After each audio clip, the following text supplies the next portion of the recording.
Okay, what I'd like to do this time is talk about free damp vibrations. And free damp vibrations here are going to relate to um, some kind of challenging problems. I mean, I think they are challenging. But it's not challenging for anything other than the fact that the differential equation changes. So here we have an example. It's an L frame that's in the slightly gray, bluish gray, that goes from A here where you have a mass. You have length 1 of 0.7 meters, length 2 of 1.4 meters.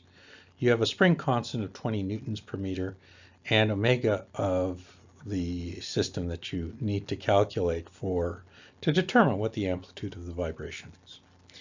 Rotor at B causes a harmonic motion or harmonic movement that is delta B that gives a shift horizontally of 0.1 cos 15t meters. The L frame is of negligible mass, and that gives me the option of not dealing with it at all.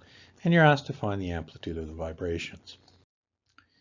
So first, I'm just going to look at the L frame and recognize that when it gets shifted, it's going to go off and displace by a distance theta.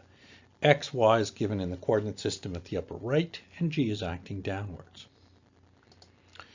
I have pin forces, X, Y. I have weight, and I have force of the spring. So I can do some moments about O, which is usually the most sensible point, because that's where the rotation is occurring, and that's just going to be mgL1 minus FSL2, which equals 0. Now, I really should potentially be looking at cos thetas on these terms, and cos and sine theta. But it's not really that, or it's all cos thetas actually. It's not terribly important because cos theta is roughly 1 in these cases because the amplitude of the vibration is often very small. Then I have to figure out the spring force. The spring force is just going to be K times the X equivalent L2 equals mgL2, and X equivalent for the static conditions, mgL1 over KL2. For the dynamic case, I have mgL1 minus FSL2 IO theta double dot, and I have the term that is going to be there, which is just the dynamic term minus kx minus 0.1 cos 15 TL2. You'll notice that I've immediately dropped off the static term, and I've just kept the dynamic terms. On the right-hand side, I have ml1 squared theta double dot, and the reason why it's ml1 squared is because it's that small mass, ma, which is at point A, which is causing a radius of gyration. Substituting in terms, getting everything together, and recognizing that x is really equal to L2 theta, I can say, or L2 sine theta, and sine theta is equal to theta, I can write this term as L2 theta minus 0.1 cos 15t L2 equals mL1 squared theta double dot. KL2 minus 0.1 cos 15t equals mL1 squared theta double dot, same equation. Bringing all the terms together on the left-hand side, so I've got a positive equation, mL1 squared theta double dot, KL2 squared theta equals 0.1 KL2 cos 15t. Substituting in all the expressions, setting it up in the standard form for an omega n, which is the term essentially in front of theta, I can then substitute in and get all of the values out. So theta double dot plus 13.33 theta equals 0.952 cos 15t. For the values considered here, I got that's my equation. We substitute in all the terms, and I just calculate for a particular solution, C cos 15t, and theta double dot is minus 225 C cos 15t by taking the derivative twice with respect to time. Substituting in terms, calculating everything, and removing the cos 15t, I end up with C is equal to minus 0.0045 meters. Or theta max is about 0.0045 rad. Substituting that, I get an X max, which is going to equal 3.15 millimeters. Second example, same sort of thing. I have a forcing frequency that's coming from a motor that's rotating, and it's causing a vertical oscillation. And I have the radius of the oscillation is 210 meters, omega is 7.2 rads per second. And you're asked to find the amplitude of the steady state vibration that is observed to be 322 millimeters. What are the two possible values of spring constant K of the springs? So you got a mass of 40 kilograms, and we're just going to solve for that. This is, if you look at the static problem and you've kind of looked at masses on springs enough, you can find that the omega n for this system is 2k over m square root. And if you don't know how to do this right away, do it right now as you're watching the video. Make sure you're comfortable with this. This is something that's useful to know, but it's not necessary to do every time.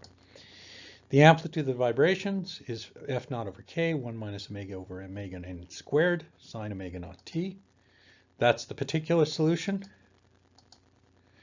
Xp max is just going to be that term, and I can substitute in all the terms here. I get 322 equals 210 millimeters, 1 minus 7.2 over omega n quantity squared.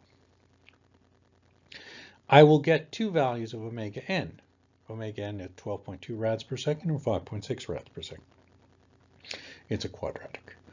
And from that, K is equal to 2980 newtons per meter, or 627.5 newtons per meter. Omega n is given, and there. So I thought I'd do an example looking not at a force, but a periodic support displacement. So a periodic displacement where you're given how far some object is translating in order to calculate a force from that. This is not common in Merriam and Craig as a problem, but it is more common in other texts. So here I have a mass and spring that are suspended vertically and subjected to a periodic displacement of delta naught cosine omega naught t. You're asked to find the equation of motion for the system and obtain its general solution. So here I have the free body diagram. I have the natural frequency associated vibrational components, which are really going to be associated with the static equilibrium and the natural frequency vibration. So it'll be k times y and k times delta st. I have the weight, which is acting downward, and I have the forcing frequency, which I will now, because it's a displacement, I'll multiply it as with the spring constant. So I end up with a force from this. So if I have a force from that, I can put my sum of forces in the y direction, which is m times acceleration y. So I have k delta naught cos omega naught t plus mg minus k delta st minus k times y equals m y double dot. If I substitute in all the terms, get rid of the static equilibrium terms, I will have y double dot plus k over m y k delta naught m cos omega nt. So now I know what my characteristic solution looks like. It's just going to be a sine omega nt plus b cos omega nt, or I could do the other form, which is c sine omega nt plus phi, but let's leave it at that for now. Particular solution, I'm going to have a y particular of c cos omega and omega naught t, because that's my forcing frequency. The second derivative of that works out very well, minus c omega naught squared cos omega naught t. So if I put those terms directly in, I can solve for the particular solution with the information above, and I end up with c minus omega naught squared plus k over m cos omega naught t equals k delta naught over m cos omega naught t. Cancel out all of the omega naughts, and I end up, or cos omega naught t, I end up with this equation for c, and that's just putting in terms. I can rearrange that by recognizing that k over m is actually equal to omega n squared. So I now have omega n squared delta naught over omega n squared minus omega naught squared, which is not what I'm used to. I want it as 1 minus omega naught over omega n quantity squared. Well, I can do that pretty easily if I just put it back into my particular and combine that with my characteristic solution, I end up with this form. The portion in green is the characteristic solution. The portion in purple is the particular solution. If I then divide out the omega n squared on that fraction under the purple line, I'll end up with the final equation, a sine omega nt plus b cos omega nt plus delta naught 1 minus omega naught squared over omega n squared cos omega naught t. And that's the result I was looking for. And it looks like the standard equation that you see in Merriam and Craig, Hibbeler, and others. The end of the problem. These are general problems. They apply and use standard approaches.